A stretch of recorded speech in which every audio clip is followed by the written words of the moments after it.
Bom dia, galerinha do curso Gaia, beleza?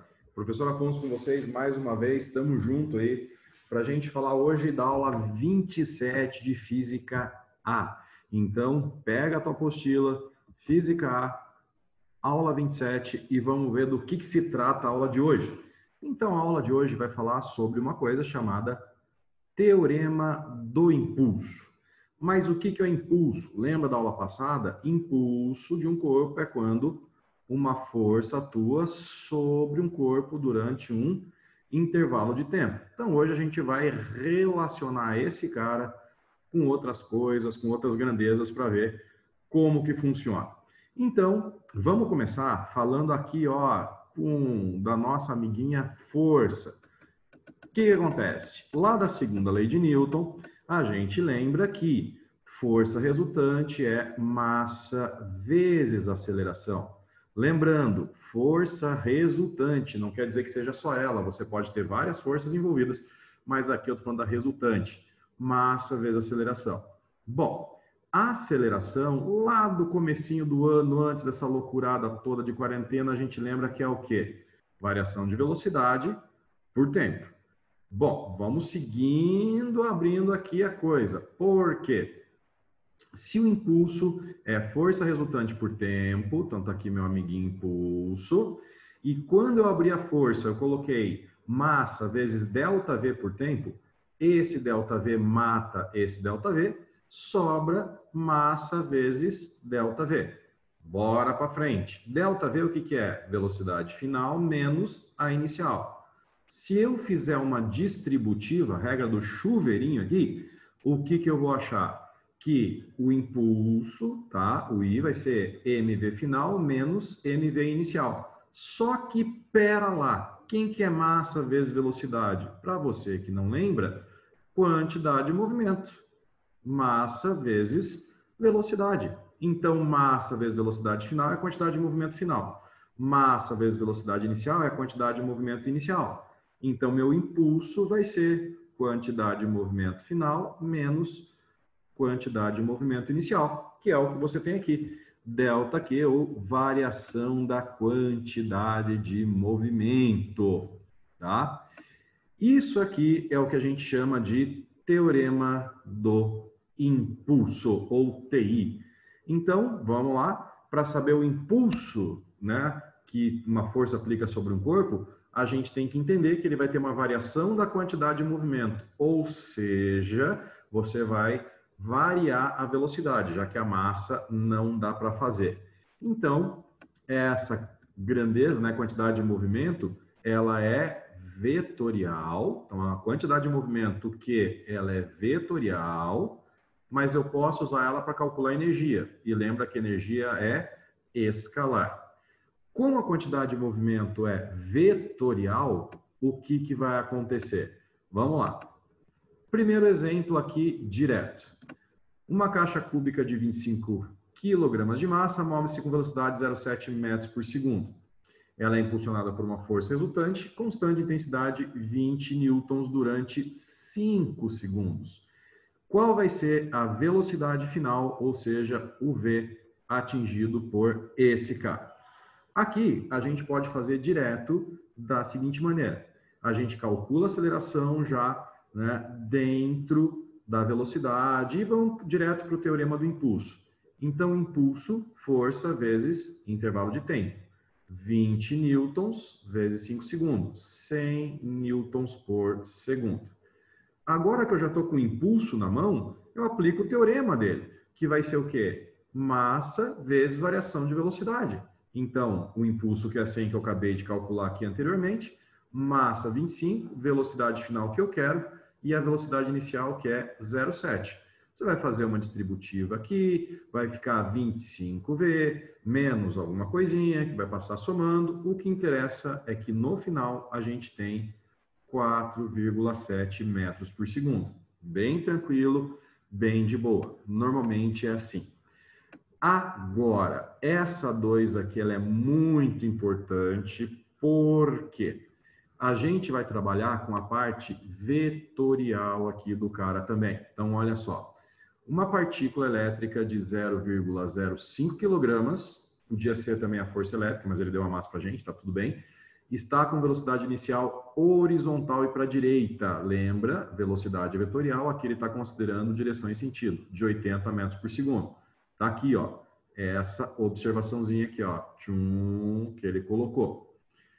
Então, recebe impulso de uma força constante, sua velocidade alterada para 60 metros por segundo, numa direção perpendicular à inicial, com sentido para cima, no intervalo de 0,2 segundos. Determine, letra A, qual vai ser o módulo do impulso da força. Bom, inicialmente, eu posso calcular a quantidade de movimento que ele tinha antes de receber a força, antes do impulso. Então, massa vezes velocidade inicial, está aqui, ó, 0,05 vezes 80. Fica esperto com as unidades. Está em quilograma, metro por segundo, está tudo certo. No início, a quantidade de movimento inicial dele é 0,4 quilogramas, metros por segundo. Beleza, fechou. No final do impulso, ele tem uma velocidade vertical para cima. A massa é a mesma, 0,05, e agora a velocidade é 60. Isso vai me dar uma quantidade de movimento de 0,3 quilogramas metro por segundo. Vertical e para cima. Ele quer saber o impulso. O que é o impulso? Impulso é a variação da quantidade de movimento. Só que agora de maneira vetorial. Então eu monto aqui, ó, o meu esqueminha de soma de vetores. Está vendo? A partícula está aqui. Quantidade de movimento inicial deveria ser para cá, tá? Então, peraí, vamos ajeitar. Tum, tum, tum, beleza? Aqui a final, faço a regrinha, põe a quantidade de movimento inicial aqui, ó, horizontal para a direita. Tum, tum, tum, tum, tum, tum, tum, tum, tum, tum, tum, tum, regra do paralelogramo. Vou calcular a minha variação, como a gente está acostumado. Lembra que eu falei para vocês que vetores nunca vai te abandonar? E não vai mesmo. Você tem o triângulo retângulo aqui, tá? Ó, o triângulo retângulo aparecendo aqui, e você vai calcular a hipotenusa. Quadrado da hipotenusa, soma dos quadrados catetos. Variação da quantidade de movimento, 0,5, tá? Usando os valores, 0,3 do primeiro, 0,4 do segundo. Esse é o impulso do cara, 0,5 newtons vezes segundos. Intensidade da força. Você tem o impulso, você tem o tempo, substitui aqui, ó, na equação do impulso direto. 0,5 que é o impulso, 0,2 que é o tempo. Passo 0,2 dividindo, 2,5, beleza? Lembrando que a direção e sentido da força sempre é o mesmo da variação do impulso, tá? Isso é muito importante a gente lembrar. Vamos dar uma olhadinha ali nos exercícios para ver qual é? Vamos dar uma olhadinha no 8. O 8 ele é bem legal, ele é bem bacana.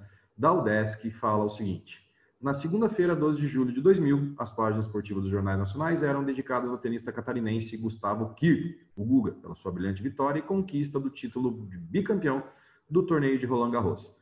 Entre, né, ali as muitas informações da partida final do torneio, os jornais afirmavam que o saque mais rápido de Gustavo Kirten foi de 195 km por hora. Em uma partida de tênis, a bola atinge velocidades superiores a 200 km por hora. Ó, velocidade rolando ali. Consideremos uma partida de tênis com o Guga sacando, lança a bola para o ar, atinge com a raquete imprimindo uma velocidade de 180 km por hora. Manjadaço, e eles já passaram para metros por segundo. Muito bom. Ao ser atingido pela raquete, a velocidade horizontal inicial da bola é considerada nula. Velocidade inicial, nula. A massa total da bola é 58 gramas.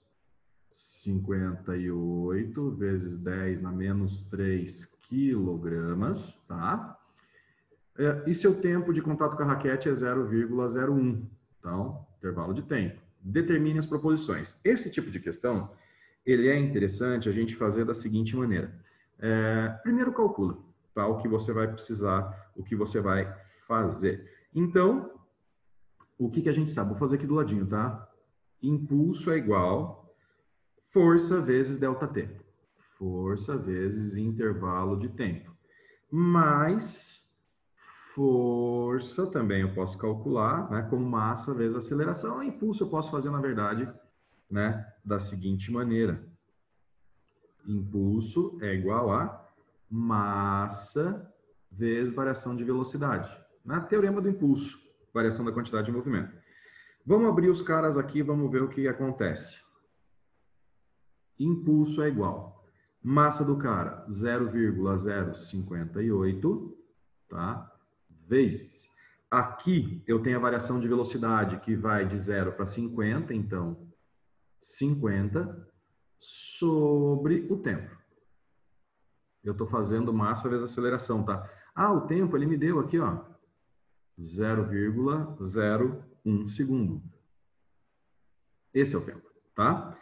Se eu fizer essa continha bonitinho, legal, eu vou achar que a força é igual a 290 newtons. Então, A1 já deu.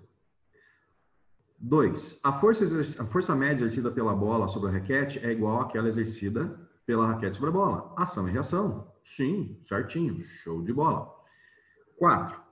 O impulso total exercido sobre a bola é 2,9. Então, agora que eu calculei a força, aqui é força, tá? Massa vezes aceleração, massa vezes variação de velocidade. Nossa, esse F aqui tá muito zoado. Desculpa aí, gente.